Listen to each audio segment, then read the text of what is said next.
សួស្តីទាំងអស់គ្នាស្វាគមន៍មកកាន់វីដេអូថ្មីវីដេអូនេះគឺខ្ញុំប្រាប់អំពីរបៀបទាញរបាយការណ៍ផ្ញើប្រាក់តាមរយៈ website របស់ SBI Limit ហើយដើម្បីទាញបានគឺយើងគ្រាន់តែចុចទៅលើ link ដែល page SBI គេបានផុសហើយបញ្ចូលព័ត៌មានដែលចាំបាច់ជ្រើសរើសថ្ងៃខែដែលយើងចង់បានរួចចុចបញ្ជូនជាការស្រេចតោះអញ្ចឹងយើងទៅមើលពីរបៀបធ្វើទាំងអស់គ្នាជាដំបូងសូមចុចទៅលើ link ពណ៌ខៀវនេះមកបន្ទាប់មកចុចតាមសញ្ញារបស់ខ្ញុំដើម្បីផ្លាស់ប្ដូរទៅជាភាសាខ្មែរបន្តមកទៀតយើងចាប់ផ្ដើមបញ្ចូលព័ត៌មានទី1ហ្នឹងគឺលេខកាតរបស់យើងលេខ A0010 ឬក៏0011ហ្នឹងវាយវាអស់មកហើយសរសេរ email ហើយនឹងថ្ងៃខែឆ្នាំកណ្ដាលដែលយើងបានចុះជាមួយនឹង SBI អញ្ចឹងខ្ញុំចាប់ផ្ដើមបញ្ចូលព័ត៌មានរបស់ខ្ញុំហើយនៅចុងប្រអប់មានពាក្យរក្សាទុកយើងអាចចុចបើកវាទៅថ្ងៃក្រោយយើងបាច់បញ្ចូលសារថ្មីទេគឺវា save ទុកនៅនឹងឲ្យស្រាប់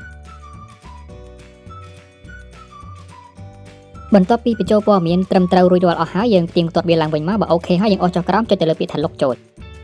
បន្ទាប់មកខាង SBI នឹងផ្ញើលេខកូដផ្ទៀងផ្ទាត់ចូលទៅក្នុង email របស់យើងយកវាមកវាយនៅក្នុងប្រអប់ទាំង6ហ្នឹងមកអញ្ចឹងខ្ញុំសូមទៅបើក email ដើម្បីមើលលេខកូដអូខេឃើញហើយនេះលេខកូដរបស់ខ្ញុំតោះយកវាទៅបញ្ចូល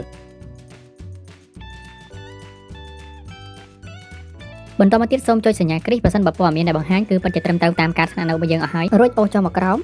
ត្រង់ចំណុចទំនាក់ទំនងរវាងអ្នកទទួលយើងអាចជ្រើសរើសបញ្ជីផ្ញើប្រាក់ដែលយើងបានផ្ញើទៅនរណាតែចំពោះខ្ញុំសូមជ្រើសរើសយកទាំងអស់ហើយត្រង់ចំណុចថ្ងៃចាប់ផ្ដើមនិងថ្ងៃបញ្ចប់គឺវាអាចនឹងចេញមកអូតូបែបនេះតែយើងអាចសេរីបានថ្ងៃណាដែលយើងចង់បានឧទាហរណ៍យើងចង់បានពីឆ្នាំ2024យើងអូសទៅដាក់2024វិញមកតែចំពោះខ្ញុំឆ្នាំចាស់ខ្ញុំបានរៀបចំធ្វើឲ្យអស់ហើយអញ្ចឹងគឺខ្ញុំអត់យកទេឆ្នាំចាស់ខ្ញុំយកតែឆ្នាំថ្មីហ្នឹងរួចរាល់ចប់សពគ្រប់ហើយចុចទៅលើពីអូខេតាមសញ្ញាខាងក្រោមបន្ទាប់មកការស្នើសុំគឺបានជោគជ័យរងចាំប្រហែលជា15នាទីឬក៏កន្លះម៉ោងខាងក្រុមហ៊ុនគេនឹងផ្ញើរបាយការណ៍ផ្ញើប្រាក់មកឲ្យយើងតាមអ៊ីមែលអញ្ចឹងនេះប្រហែលជាកន្លះម៉ោងត្រឹមរបាយការណ៍ខ្ញុំគឺបានមកដល់ហើយគឺយើងអាចបើកមើលឬក៏ផ្ញើទៅឲ្យលោកគ្រូអ្នកគ្រូសមាគមឬក៏ប្រើប្រាស់ទៅតាមតម្រូវការរបស់យើងហើយរបៀបផ្ញើវាទៅឲ្យនរណាគេម្នាក់ផ្សេងទៀតខ្ញុំក៏បានធ្វើវីដេអូឲ្យដែរចាំមើលខ្ញុំដាក់ link ដើម្បីឲ្យអ្នកនរអាចចុចចូលទៅមើលពីរបៀបនៅក្នុងការផ្ញើបន្តថាត្រូវធ្វើម៉េចបាទអូខេអញ្ចឹងវីដេអូនេះគឺមានត្រឹមប៉ុណ្្នឹងទេអរគុណសម្រាប់ការទស្សនាហើយចំពោះអ្នកដែលអត់ទាន់បានចុច subscribe សូមចុច subscribe ទៅដើម្បីអាចនឹងទទួលបានអ្វីដែលថ្មីៗនៅពេលដែលខ្ញុំចែកចាយណាអរគុណសូមជម្រាបលា